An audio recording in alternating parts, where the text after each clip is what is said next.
नमस्कार बेटा। आज हम पढ़ेंगे हिंदी की कविता पाठ नदी यहाँ पर। पहले 5 लेसन हमने कंप्लीट कर लिए हैं। आज हम पढ़ेंगे कविता नदी यहाँ पर। ये कविता लिखी गई है डॉक्टर श्री हरि प्रसाद जी द्वारा। इसमें उन्होंने नदी के मार्ग के बारे में बताया कि नदी कैसे निकलती है और कैसे कहाँ तक पहुँचती है।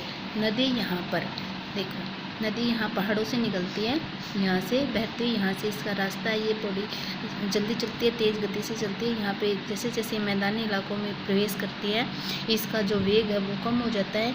धीरे धीरे ये यहाँ पे बहती हुई चलती है और आसपास का जो जितना भी इलाका है, आसपास के जितने भी खेत खलिहान हैं उनमें पानी देती जाती है। और उसके बाद ये लास्ट में अंत में कहाँ पे मिल जाती है, देखो ये कहाँ गिरती है, सागर में, जो इसकी मंजिल है। ऐसे ही बताया गया नदी के बारे में कि नदी अपने जीवन में जैसे ही पहाड़ों से निकल के सागर तक पहुंचती है तो इससे बहुत ही ऊंचे नीचे रास्तों से आगे बढ़ना पड़ता है, लेकिन ये फिर भी अपनी मंजिल तक पहुंच जाती है। ऐसे ही हम मनुष्य की लाइफ होती है, ज़िंदगी होती है, इसमें भी बहुत से उतार चढ़ाव आते हैं। हमें किसी भी उतार चढ़ाव से, समस्या से घबराना नहीं चाहिए और अपनी मंजिल प्राप्त करने की कोशिश करते रहना चाहिए। तो ये कविता हमारी नदी यहाँ पर मुड़ती है फिर चलती ही जाती है, चलते चलते सागर को आखिर में वह पाती है। मिलती लंबी राह उसे देती है सबको पानी, सींच सींच कर खेतों को फसल बनाती है धानी। तो ये कविता, ये जो हमारी पद्यांश है, ये हमारी हिंदी की पाठ्य पुस्तक झिलमिल भाग 5 की कविता नदी यहाँ पर से लिया गया है। और इस कविता के कवि कौन है? Doctor Hari Prasad ji, doctor Shri Hari Prasad ji. और इस पद्यांश में क्या बताया गया है कि जो नदी है वो क्या करती है, निरंतर आगे बढ़ती रहती है, लगातार चलती रहती है।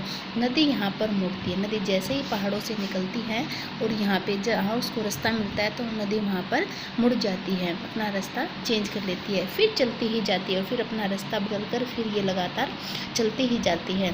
चलते चलते सागर को, और चलते चलते सागर को, सागर मीन्स का होता है समुद्र में, आखिर में वह पाती है। और अंत में जब ये चलती रहती है तो आखिर ये समुद्र में मिल जाती है।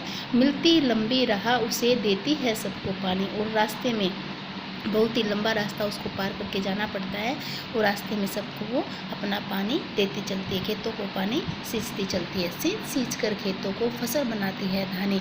और खेतों में पानी डाल डाल के सींच सींच कर खेतों की जो फसलें हैं उनको धानी बनाती है। धानी मतलब क्या होता है, हरा भरा बनाती है कि ये रास्ते में जो भी जिसको भी इसके पानी की ज़रूरत होती है पानी देती चलती है। और खेतों इसका पानी मिलने से जो खेत होते हैं, वो जो फसल होती है वो हरी भरी हो जाती है।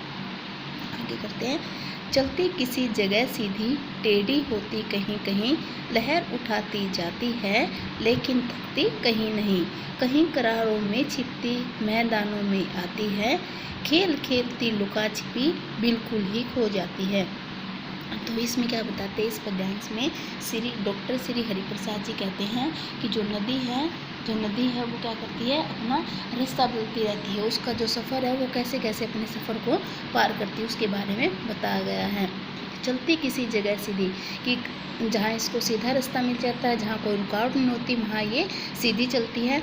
टेढ़ी होती कहीं कहीं, लेकिन जब इसके रास्ते में मार्ग में कोई अवरोध हो जाता है तब ये अपना रास्ता चेंज करती है, अपनी मंजिल को नहीं बदलती, क्या करती है, अपने रास्ते को बदल देती है। इसको अपनी मंजिल पर पहुंचना है तो ये कैसे भी करके अपने रास्ते को परिवर्तित कर लेती है और आगे बढ़ती रहती है। लहर उठाती जाती है, लहर होती है तरंग, ये अपनी जो गति होती है, स्पीड होती है, उसकी वजह से उसमें तरंगे उठती रहती हैं, लहर उठती रहती हैं, लेकिन कहीं भी ये थकती नहीं है, कमज़ोर नहीं पड़ती है। कहीं करारों में छिपती, करारे क्या होती है, ऊंची जगह जहाँ पे पत्थर आ जाते हैं, टीले आ जाते हैं, रोड़े आ जाते हैं, तो ऐसा लगता है कहीं कहीं जैसे ये उनके अंदर छिप गई है। मतलब हमें कभी कभी जो नदी है वो दिखाई नहीं देती, क्योंकि ये करारों में छिप जाती। करारों के जो नीचे होती है, रोड़े होते हैं, कंकर होते हैं, पत्थर होते हैं, उनके नीचे से ये निकलती है, मैदानों में आती है। और कभी कभी चलती चलती मैदानी इलाकों में पहुँच जाती है जो बिल्कुल समतल होते हैं। खेल खेलती लुका छिपी। और ऐसे लगता है जैसे ये कभी कभी में ऐसा दिखाई देता है जैसे हमारे साथ लुका छिपी खेल रही है, बिल्कुल ही खो जाती है और ऐसे लगता है जैसे ये छिप गई है, बिल्कुल ही खो गई है।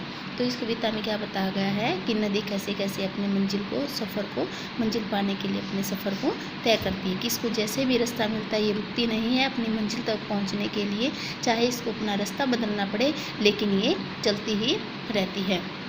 बहुत तेज थी पर्वत पर लेकिन नीचे जब आई, धीमी धीमी चाल हुई जैसे थककर सुस्ताई।